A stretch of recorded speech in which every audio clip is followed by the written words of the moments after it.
Nós vamos introduzir, então, esse assunto, reprodução, que é muito esperado, né? É muito comentado e é interessante a gente conhecer, a gente saber. Então, vamos lá. O que é reprodução? Até copiei do seu livro, igualzinho o seu livro, e você pode grifar esse parágrafo aí no seu livro. A reprodução é a forma pelo qual os seres vivos originam outro organismo da mesma espécie, dando continuidade à sua espécie. Por meio delas, características típicas da espécie são passadas de geração em geração. Por exemplo, eu tenho o boi e tenho a vaca. Quando o boi cruza com a vaca, vai nascer um bezerrinho. O bezerrinho é da mesma espécie do boi e da vaca. Se o boi cruzar com a vaca, não vai nascer gato, nem galo e nem cavalo. Vai nascer um bezerro. E o bezerro vai formar depois a vaca ou o boi. Se ele for fêmea, vai ser a vaca. Se ele for macho, vai ser um boi, né? Então, isso que fala, seres da mesma espécie, o boi com a vaca, da mesma espécie. Quando eles se cruzam, eles vão formar um outro organismo da mesma espécie, que é o bezerrinho, que vai dar continuidade àquela espécie. E é por meio da reprodução que a gente mantém as características do boi. Por exemplo, é muito comum hoje, nas fazendas aí de gado, eu vou pegar um boi bom, um boi forte, né?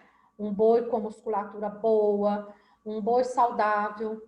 Vou pegar o sêmen dele e vou fazer a reprodução nas fêmeas, na vaca, porque eu quero que os filhotes tenham a característica desse boi.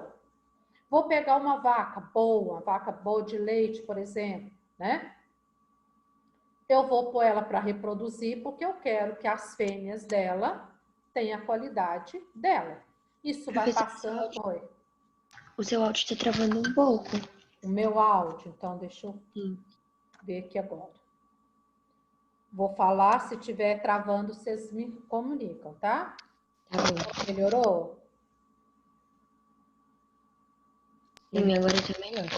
Tá melhor? Eu vou desconectar aqui e conectar de novo no computador. Só um minutinho. Tá, vamos ver se agora vai estar melhor. Então, nesse intuito, cada filhote que nasce carrega as características dos seus pais, do macho e da fêmea. E essas características vai passando, né? Por exemplo, o cão, né? Eu cruzo aí, eu tenho um pitbull bom de raça, eu cruzo com uma fêmea para me manter a raça dela, as características dela. E por aí vai, tá? Então, isso é reproduzir, é dar origem a um outro ser vivo e manter as características pela geração. Melhorou agora, Ana? Melhorou, gente, o som? Sim, Tá. agora tá melhor, bem melhor. Tá bom. A reprodução, ela pode ser de dois tipos. Na natureza, tá? Na natureza. A reprodução pode ser de dois tipos. Ela pode ser... Trazer isso aqui para cá. Ela pode ser assexuada. O que é isso? É uma reprodução que não tem gametas, não tem óvulo, não tem espermatozoide.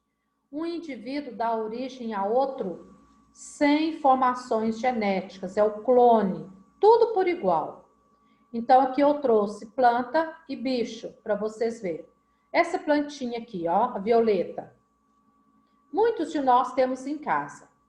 Tem essa plantinha bonitinha. Aí a vizinha chega e fala, nossa, sua violeta tá tão bonita, a minha tá feia, me dá uma muda dela. Aí ela vem e pega uma folhinha dela, leva, planta, rega e ela vai crescer igual essa aqui. Então, esse aqui é um clone. O que acontece? Reproduziu. Tinha uma planta aqui, agora vai ter duas. Assexuada. Produziu uma outra planta com as mesmas características desta. Isso acontece com os vegetais que a gente planta de muda. Ah, eu plantei uma muda de mexerica, eu plantei uma muda de rosa, eu plantei uma muda de café. toda vez que eu planto por muda, eu estou fazendo uma reprodução assexuada e aquela muda vai nascer igual à planta mãe de onde eu peguei, sem variedade genética. A estrela do mar. Nós sabemos que a estrela do mar, ela tem uma capacidade de reproduzir, se ela for cortada, aquele pedaço que cortou, ó, vai crescer e vai formar uma nova estrela. O pedaço que ficou faltando, né? Ficou só essa parte daqui porque tirou esta, vai crescer, vai recuperar outra estrela. Então, de uma estrela aqui, eu produzi duas iguais a esta. Por quê? Reprodução assexuada. É igual. Isso aqui é um bichinho, parece uma planta, mas não é um bichinho. Vive na lagoa, água doce. É a hidra. Ela tem de tamanho 1 centímetro de comprimento. Então, bem grande, né? Difícil da gente enxergar. Quem vê, pensa que é uma plantinha balançando lá dentro d'água. Essa hidra mãe aqui vai reproduzir para o brotinho, ó. Vai formar um filhotinho aqui. Formou. Esse filhotinho depois cai, vai crescer junto à mãe. Reprodução assexuada. Não falou em óvulo, não falou em espermatozoide, não falou em gameta, nem nada. É parte do corpo que dá origem a outro ser igual a ele. Essa hidrazinha aqui vai crescer igualzinha à mãe. Então, não tem variedade genética. Esse tipo de reprodução tem uma vantagem. Ela acontece rápido. Ó, plantou aqui a folhinha, regou, logo brota, forma outra, no instantinho reproduz. Cortou um pedacinho da estrela, logo cresce, no instantinho reproduz. Formou o brotinho cresceu, logo cai, formou outro. Então, isso aqui é muito rápido, mas tem uma desvantagem. Não tem variedade de ser vivo, é tudo igual. Todo ser vivo que nascer dessa plantinha aqui vai ser igual a ela. Todo ser vivo que nascer desse pedacinho da estrela vai ser igual a ela. E continua, a história caminha dessa forma, tá? Até aqui alguma pergunta? Tranquilo? Tranquilo. Agora vamos ver a outra, reprodução sexuada. É aquela que envolve troca de informação genética. É necessário que os gametas masculino e feminino se fundem para formar o filhotinho. Então, aqui houve a fusão do espermatozoide do macho com o óvulo da fêmea. Fundiu os dois, formou esse bichinho aqui, né? Que é o filhotinho, tá? Então, aqui eu tenho uma reprodução sexuada. E essa aqui é do tipo interna. Por quê? O macho coloca o espermatozoide dentro do corpo da fêmea. Então, ele copula a fêmea, né? Coloca o espermatozoide dentro do corpo dela. E lá dentro do corpo dela, o espermatozoide fecunda e forma o filhotinho. Aqui, que é também uma imagem que você tem no seu livro, na página 43, a gente tem uma fecundação externa, sexuada externa. O macho e fêmea, isso aqui é a fêmea, esse é o macho. Eles se encontram e colocam os gametas na água, ó, na água. Esses gametas fecundam e vai formar os ovinhos do peixe. Por isso que quem cria peixe de aquário, depois que às vezes fecunda, a gente tem que tirar os peixes do aquário, porque os próprios pais podem comer os filhotinhos, não é assim? Tem alguém na sala que tem aquário, cria peixinho no aquário? Eu ganhava quase toda semana, mas eles morriam. Morria, difícil de cuidar, né? Ele é muito sensível. Então, e se fecundar, a gente tem que tirar, porque é muitos ovinhos, e eles acabam, então, comendo os próprios ovinhos. Então, 8º ano. Aqui, fecundação interna. A maioria dos bichos é fecundação interna, dos bichos de um modo geral. Poucos têm fecundação externa, fora do corpo da fêmea. Quando a fecundação é externa, é na água. Por que vocês acham que essa fecundação externa aqui não pode ser aqui na terra, tem que ser dentro d'água? O que pode acontecer? Pode O falar. vento pode levar os gametas? Pode levar os gametas, o que mais? Além do vento levar? Não sei, não. Nesse solão que nós estamos agora, o que pode acontecer? Pode secar, matar os gametas, não é? Pensa esses ovinhos aqui, ó, né? Na terra, debaixo do sol. Seca tudo. Esse ovo não tem casca? O ovo da galinha, não, porque o ovo da galinha tem aquela casca protetora. Mas esse ovinho aqui, igual do sapo, a mesma coisa. Pensa aquela espuma toda do sapo, fora da água, no sol. No instantinho seca, mata tudo. Então, quando a fecundação é externa, ela tem que ser na água, tá?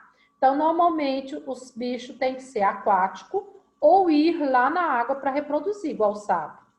O sapo adulto, ele não tem que ficar na água propriamente dito. Ele precisa estar molhando a sua pele, mas isso não precisa dele ir lá na lagoa para isso. Mas para reproduzir, ele tem que ir, tá? Então, a água mantém a umidade, lubrifica esses ovinhos, para depois formar novos seres. Deu para entender? Então, a reprodução sexuada, ela pode ser interna ou externa. Aqui já vai ter característica genética do macho, característica genética da fêmea. Vai juntar tudo aqui na criança, ó. Esse aqui, então, vai ter características semelhantes do pai e da mãe. Aqui, da mesma forma, os filhotinhos que vão nascer desses ovinhos aqui têm característica genética da mãe, característica genética do pai. Agora, nesse tipo de reprodução, tem uma desvantagem quando ela é interna. A desvantagem é que produz poucos filhotes. 1, 2, ou então no caso do gambá, ou no caso da cadela, pode produzir mais, né? Mas não é igual do peixe, não é igual do sapo. Então, a desvantagem é que produz menos filhote e demora mais produzir. Até gerar, formar, desenvolver, né? Vai meses e meses. E a vantagem é que vai ter variedade genética. Aqui misturou 2 para formar esse. Quando esse aqui crescer e for cruzar com outro, vai misturar desse com esse, com esse, com o outro. E aí vai, propagando. A reprodução sexuada, onde a fecundação é externa tem uma vantagem, vai produzir muitos filhotes, aqui centenas, ó, pode nascer centenas de peixinhos.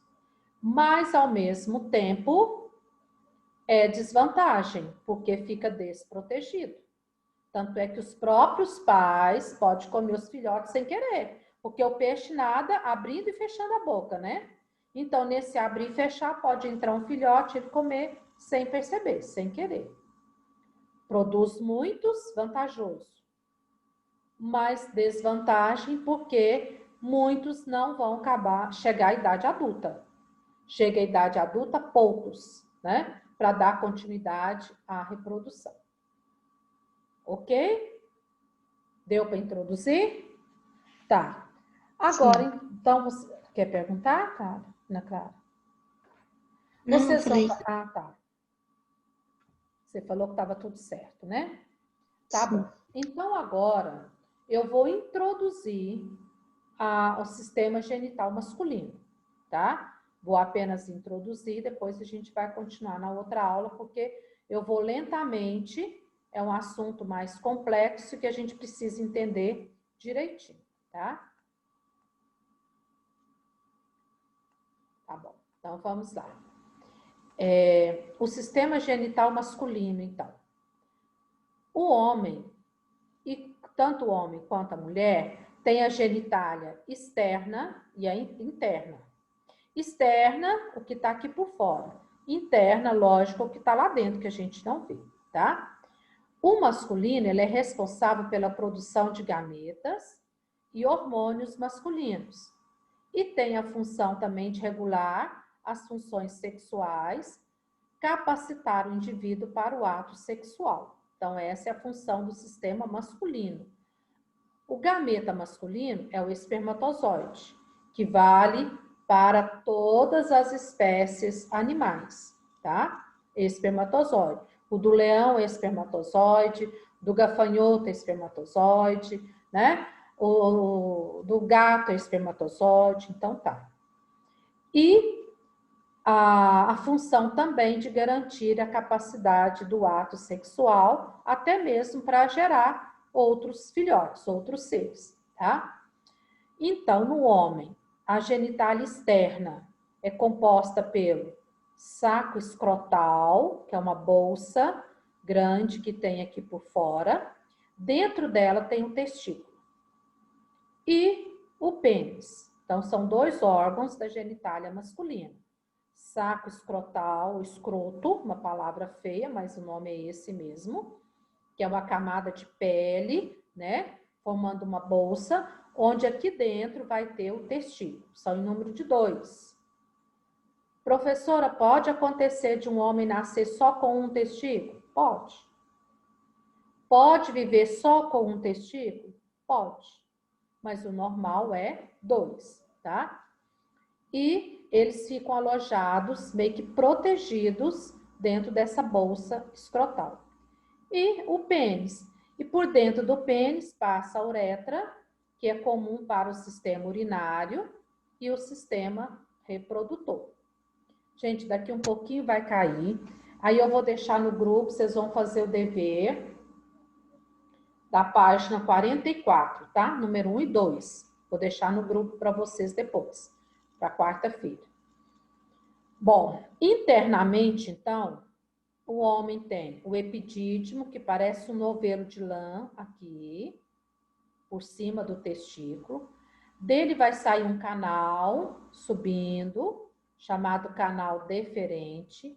Esse canal vem, passa por uma glândulazinha chamada vesícula seminal, desce, passa por uma estrutura que parece uma maçã partida ao meio, que é a próstata. Aqui tá a bexiga, viu? A próstata. Da próstata vem o canalzinho do meio, que é a uretra. Por isso que a uretra no homem, ela vai fazer o papel de sistema urinário.